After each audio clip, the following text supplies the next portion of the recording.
চমৎকারভাবে 17-18 বছরের ঘটনাবলী একটা সীমাবদ্ধ জায়গার মধ্যে যত সংক্ষিপ্ত হোক না কেন, এটা দেখলে মনে হচ্ছে এই বিপজ্জনক সময়ের মধ্যে আমরা একসময় ছিলাম। এই নির্যাতনের মধ্যে দেশবাসী একসময় ছিল।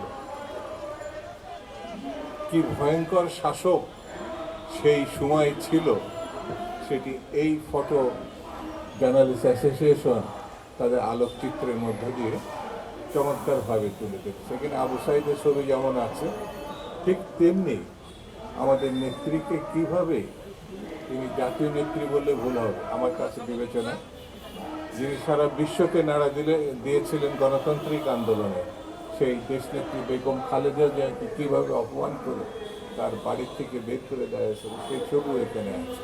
কি পৈশাচিকভাবে পুলিশ এবং সেই সময় আইন শৃঙ্খলা বাহিনীকে নরখাতকে পরিণত করা হয়েছে, কতটা ভয়ঙ্কর রূপে তারা সাধারণ মানুষের উপরে, রাজনৈতিক নেতৃবৃন্দ কর্মীদের উপরে আক্রমণ চালিয়েছিলেন, কত ঘাতক সেই সময় কত মায়ের সন্তানকে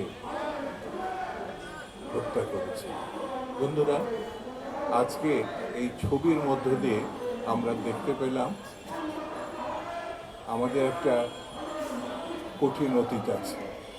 সেই কঠিন অতীতে কারা কিভাবে আমাদের উপর আক্রমণ করেছে, কিভাবে কারা সেটা প্রতিরোধ করেছে, এই ছবির মধ্য দিয়ে আমাদেরকে সতর্ক হতে হবে।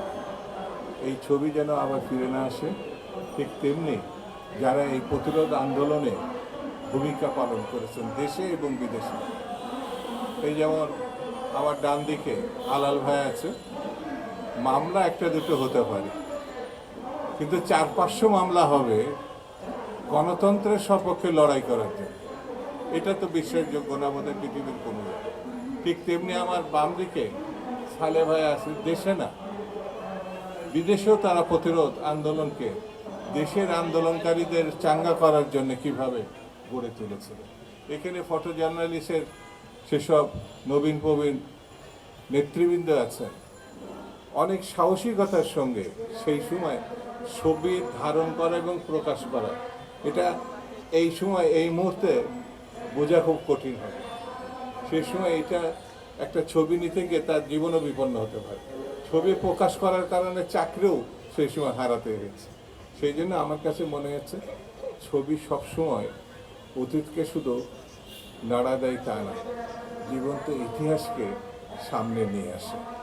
সেই জন্যে বন্ধুরা, আমি বেশি বক্তৃতা করব না, শুধু এতটুকু করব যে সরকারটা এখন এসেছে জনাব তারেক রহমানের নেতৃত্বে, সরকারটা এই ঘটনার পরে, অর্থাৎ যারা শহীদ হয়েছে, নির্যাতিত হয়েছে, নিপীড়িত হয়েছে, নিগৃহীত হয়েছে, যারা কষ্ট স্বীকার করে শুধু জেল খেটেছেন এমন না, সরকার ব্যবস্থা করেছে, তারপরে যে সরকার সেটা জনাব তারেক রহমানের সরকার, মানুষের ভালোবাসার সরকার, আমি যেটাকে আমাদের স্বপ্নের সরকার বলি।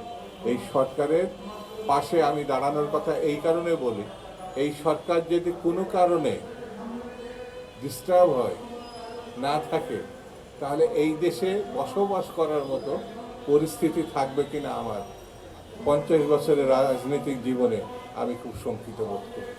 সেই জন্যে সরকারের ত্রুটি থাকতে পারে, ভুল থাকতে পারে, সেগুলো আমরা সবাই মিলে ঠিক করার জন্যে তার পাশে গিয়ে দাঁড়াবো।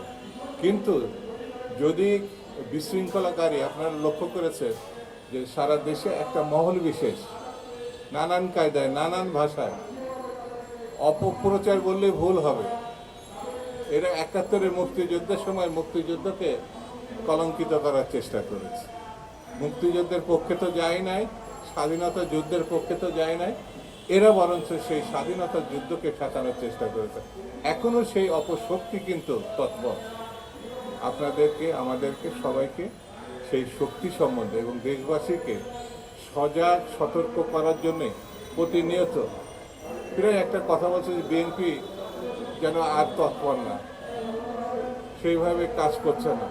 আমরা তো এটা বুঝতেই পেরেছি, তাহলে তো আমাদের ঘরে বসে থাকার কোনো কারণ নেই। যার যেখানে যেখানে যতটুকু করার সেখানে ততটুকু করতে হবে।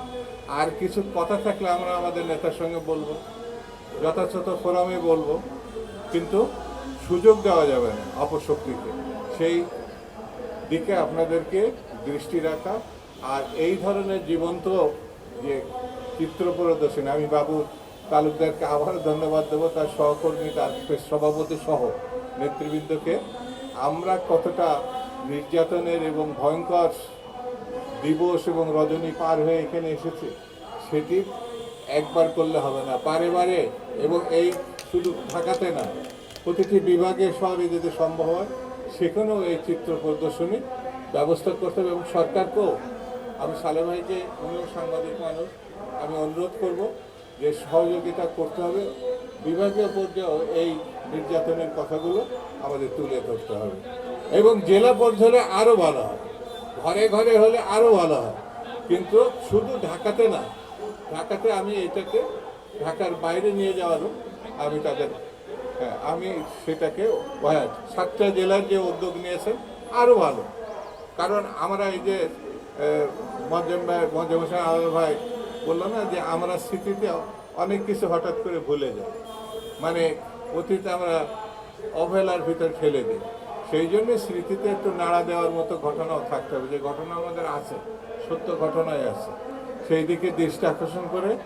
এবং আমার আজকে যেসব এই চমৎকার কাজটা করেছেন ফটো জার্নালিস্ট অ্যাসোসিয়েশনকে ধন্যবাদ দিয়ে আমি সবাইকে শ্রদ্ধা ভালোবাসা জানিয়ে আমি আমার বক্তব্য শেষ করছি। খুদা হাফেজ। বাংলাদেশ জিন্দাবাদ।